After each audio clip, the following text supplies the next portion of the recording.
Hello there my lovelies! This video is going to be me trying out doll customization. This video has been about 6 to 8 months in the works because I ordered and brought all the supplies like 6 to 8 months ago. Some of the footage has gotten lost, so I have had to refilm parts, and the main thing that I needed to refilm was actually me showing all of the things that came with my eBay order. So I had 5 dolls that I had ordered. There was 1 male and 4 female dolls. I didn't want to buy a lot of dolls, but I did want to get my money's worth. And when I came across this set of 5 dolls with loads of different accessories, I didn't really care or mind what accessories came with it. But what I was really looking for was a certain kind of doll. I was looking for either a Cleo or a Frankie or a Draculaura of the Monster High line. This listing on eBay had Cleo Denial, Abby Abominable, Claudine Wolf, Apple White and Deuce Gorgon. Because you can't see Apple White, you'll know that this footage was actually filmed afterwards, and I picked Apple for this one because I wanted to do my character Teifi. Fun fact, Apple was actually fully intact as a doll. She had both of her hands and all of her outfit was there, including her shoes. It just seemed like fate. In this clip, I'm just sorting through all the little extra bits like the clothes, the extra limbs as well, because that was also a thing. But when looking back through all of it, I didn't realise just how much clothing was actually in there. It's really interesting just to look back all through it to see what I missed the first time.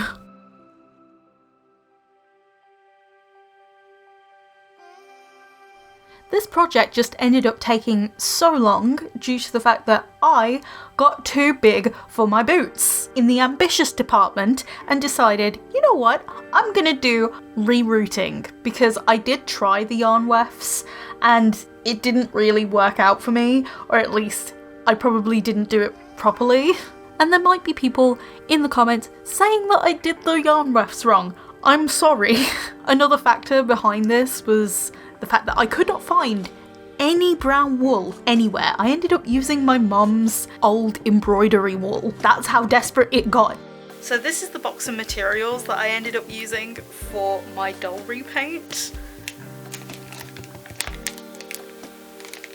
This clay is probably about 10 years old, probably, somewhere along those lines, because I definitely got this probably 2010, 2011. It's still soft though. It's because I have never opened it. I only brought it because it was on sale. Some soft pastels. This was the glue that I didn't end up using, but I did use another type of glue. I thought that glue was in here, but it's not. It's called Dovecraft all-purpose glue. You can get it from Poundland for like pretty cheap. I also got this top coat of nail polish. This is really, really thin, would not recommend. I'm showing you these materials after I've used them, or like after I've considered doing all of this. Oh, I think I just put some of this in the box because it was craft supplies. But yeah, I have these. These are years old too.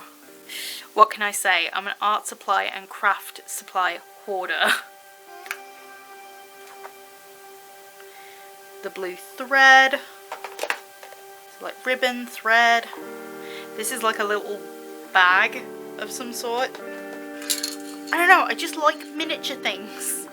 This is my sealant. I'm not sure, but this might have given me an eye infection twice. It says matte. You'll see later that it's not necessarily 100% matte. This has craft knife supplies, which are years old. And I have this craft wheel. I like miniature things.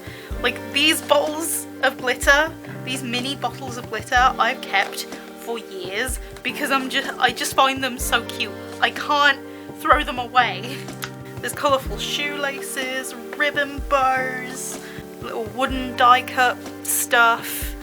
Oh my god, just so much. There's even marbles in here as well. All these little random bits and bobs.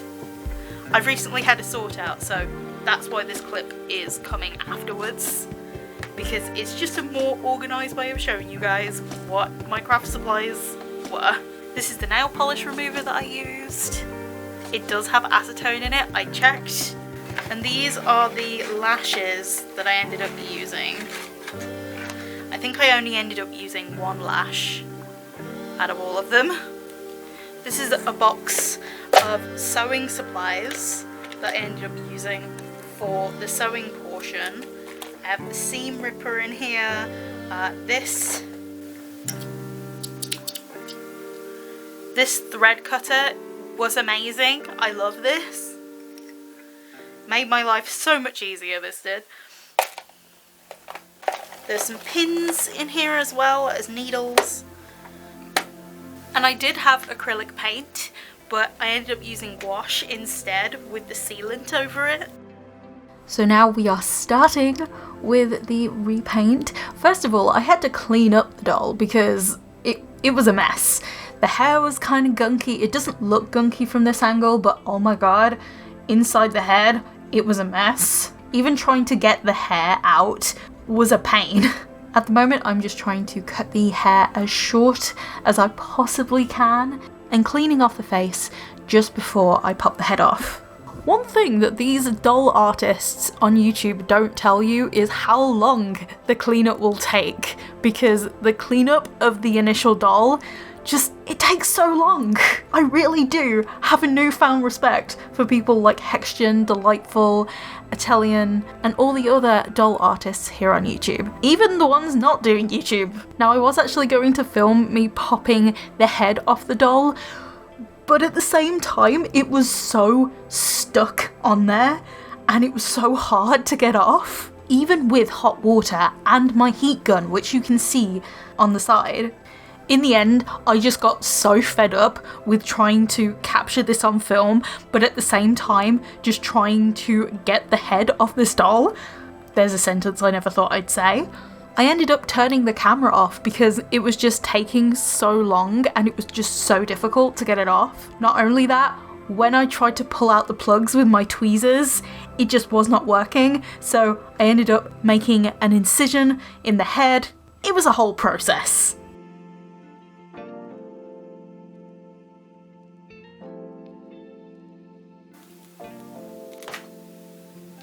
Ew. Ew.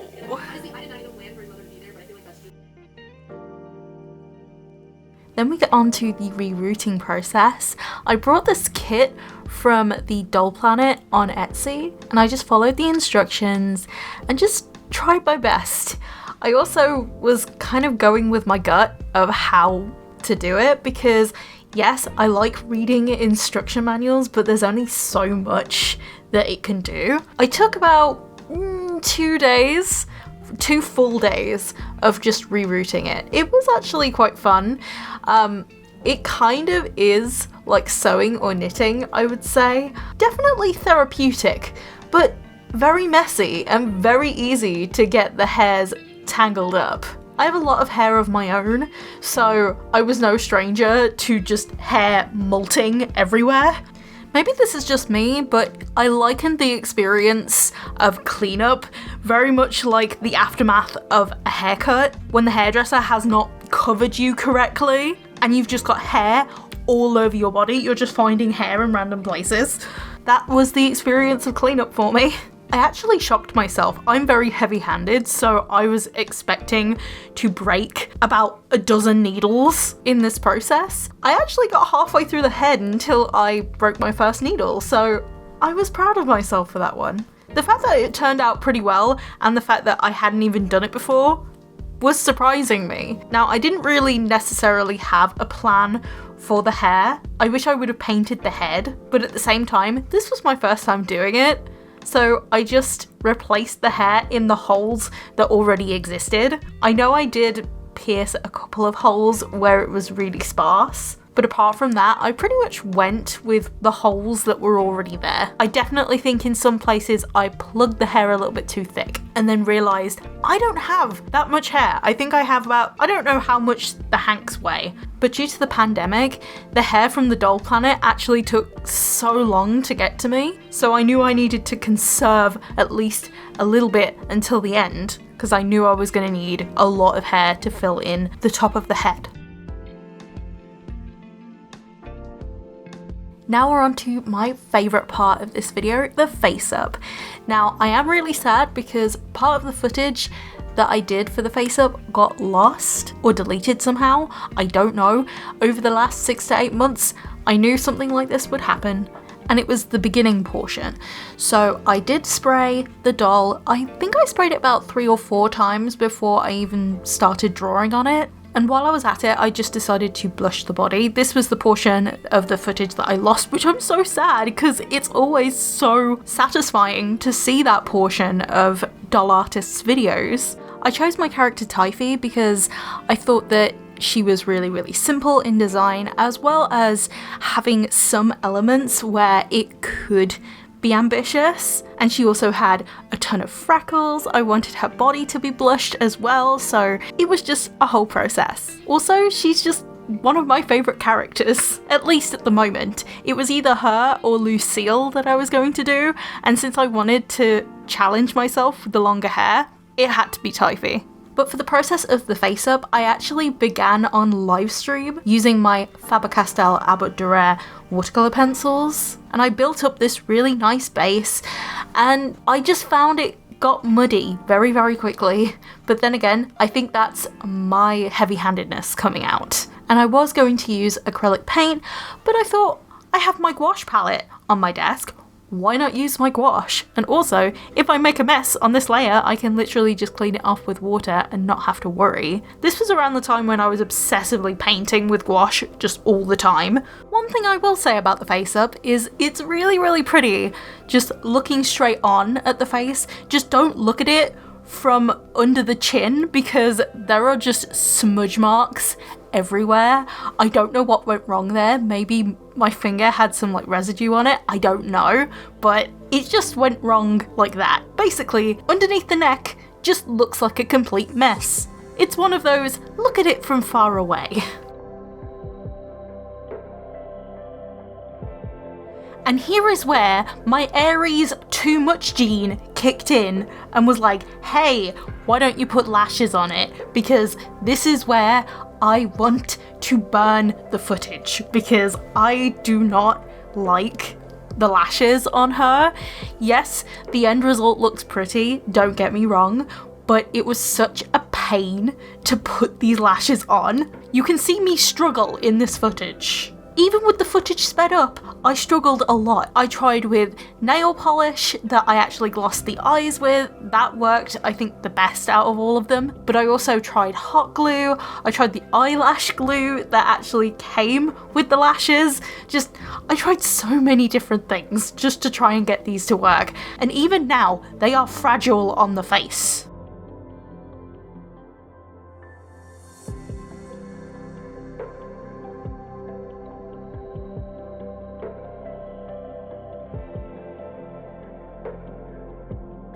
Now we get on to the clothes making portion of this video. Originally, I wasn't actually going to add it to this video, but I thought, okay, let's see the sinking ship in its entirety because it was a part of the experience.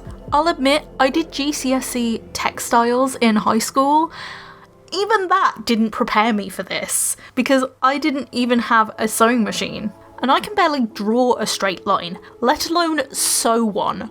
Originally, I wanted to make the dress just detachable from the body and actually make a second dress because I wanted to have Teifi's traditional dress and also her dress when she actually goes to art show. But in the end, I just decided to make it easier for myself and have the clothes stitched to the doll. Originally, I tried to have panels in this dress. It wasn't working and I ended up removing that panel and just thought, you know what, I am just going to let things be the way that they are because my too much gene was striking again. Ever heard of less is more well, that's not the Marriner way of doing things, okay? Making the sleeves was fun though, although a pain to actually turn inside out, or the right way round.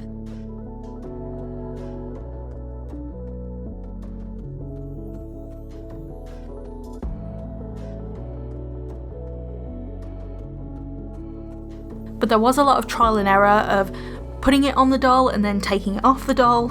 I definitely loosened the fabric several times by doing this.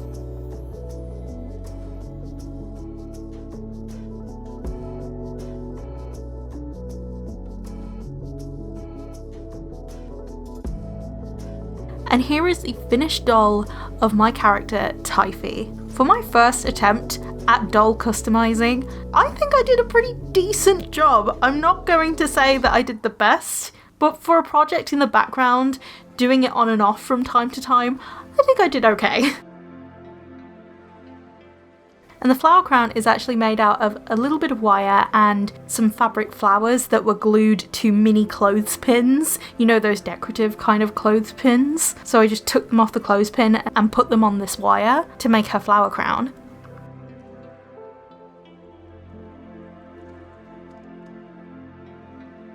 The rose charm is actually from a really old Claire's accessories necklace that I used to own. What can I say? I like collecting charms and miniature stuff, so I just had it in my jewellery box and I thought it would go perfectly with Teifi. There was a lot of firsts throughout this video and I really hope you guys enjoyed my struggles as well as my successes. But I would love to know what you guys think of this doll and my first attempt at doll customizing. I do have 4 other dolls, so I might do more in the future, I don't know yet. If you have suggestions on which of my other characters can be turned into dolls, I'd love to hear them down below in the comment section, and I'll see you in the next one. Bye my lovelies!